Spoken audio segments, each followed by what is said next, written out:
Financing sports development requires innovative approaches that go beyond traditional methods.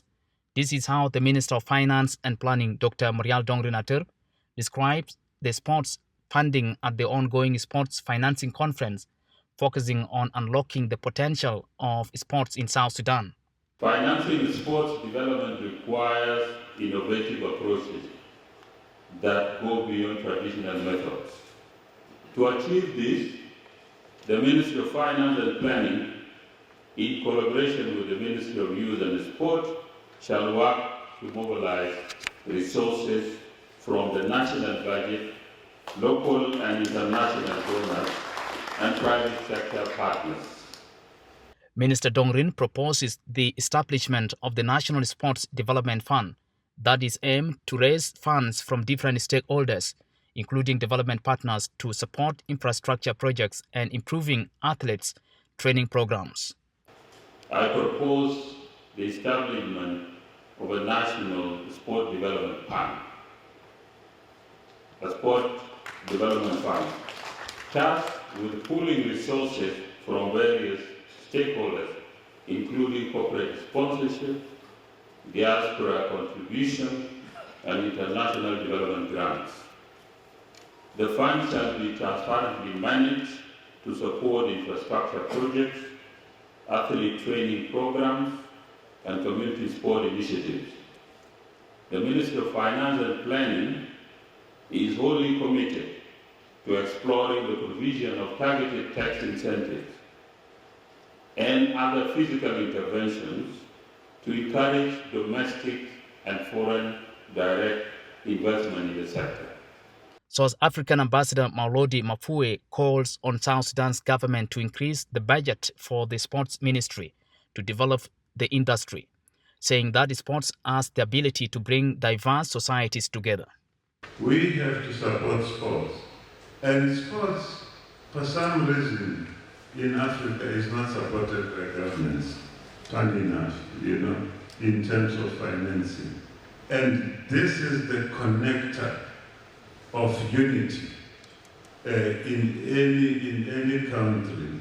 So I would urge the Minister of Finance to look at possibilities of increasing the budget of the Department of Sports.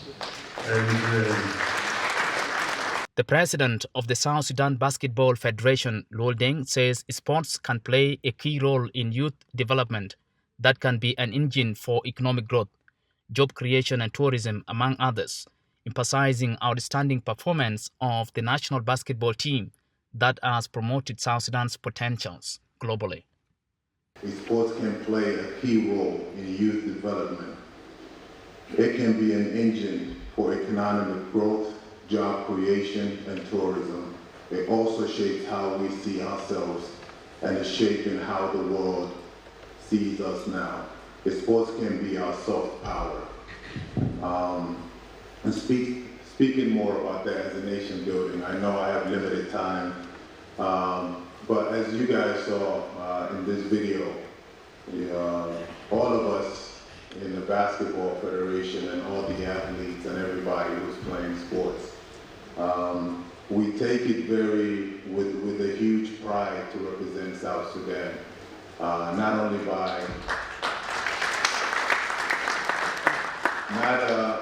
by playing the game of sports, but also about the message that we put out there. Part of nation building is how many people can you bring alongside with you to believe in the vision and what you're trying to create.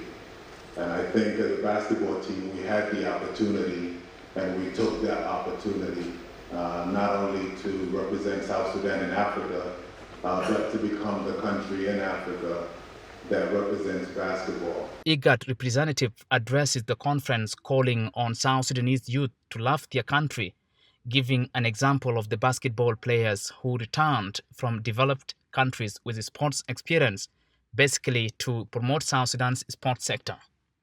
The youth